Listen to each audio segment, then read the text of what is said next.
Last time we started a list of 16 different ways that you can help your children become thoughtful, informed, and brave about race. We talked about the first 8. We mentioned that these come from the organization Embrace Race. The link to that should be underneath this video if you're watching this on the YouTube channel. And today we're going to look at the next 8 suggestions that they have. We want our children to learn about others and about themselves. So number 9 is choose diversity. Choose a diverse neighborhood to live in. I love it that in our neighborhood, we have Russians, we have Laotians, we have African Americans, we have Latinos, we have white people who are older and younger, we have families, we have single people, we have a variety of people living in our neighborhood. And if you can, if it's possible, choose a diverse neighborhood to live in. It's a beautiful thing. Choose a diverse school for your child. The books, the toys, the movies in your child's life, make sure that they include Black people, indigenous characters, people of color in lead roles.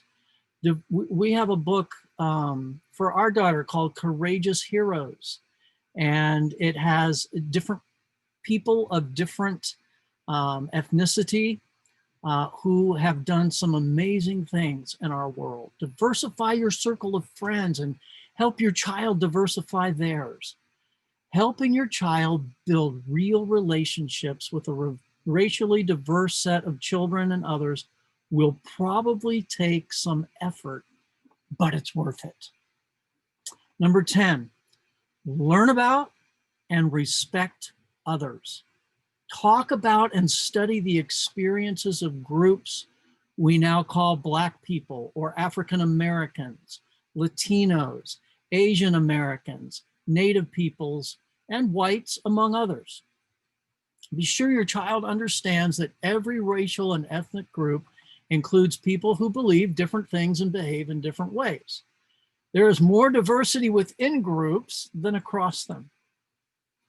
Number 11, tell stories of resistance, resilience, and joy.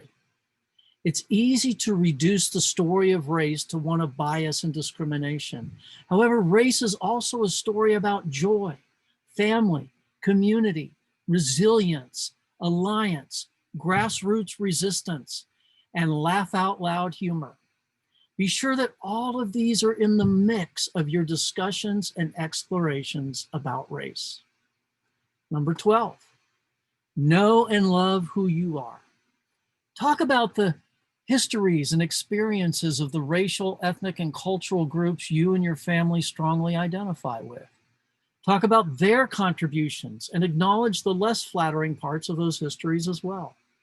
Tell stories about the challenges your family, your children's parents, aunts and uncles, grandparents and great-grandparents, and even others have overcome.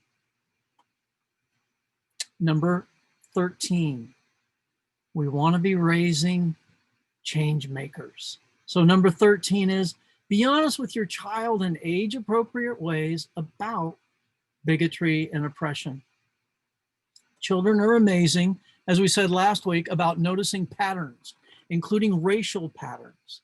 Who lives in their neighborhood versus who lives in their friends' neighborhoods, for example. Help them make sense of those patterns. Bigotry and oppression are sometimes a big part of those explanatory stories. Number 14, nurture critical race thinking. Media portrayals of racial groups might be especially influential in shaping the perceptions of children with little direct contact with the people in them.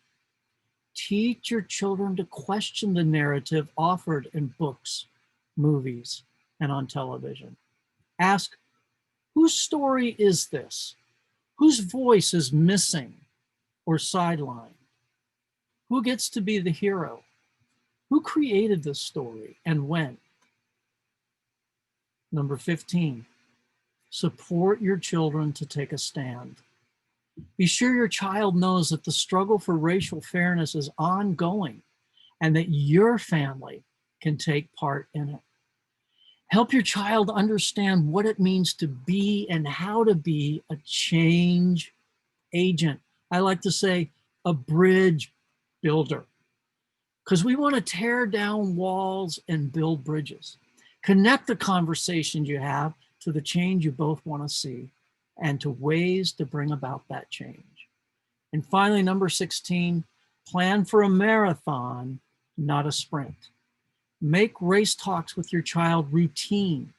Race is a topic you should plan to revisit again and again in many different ways over time.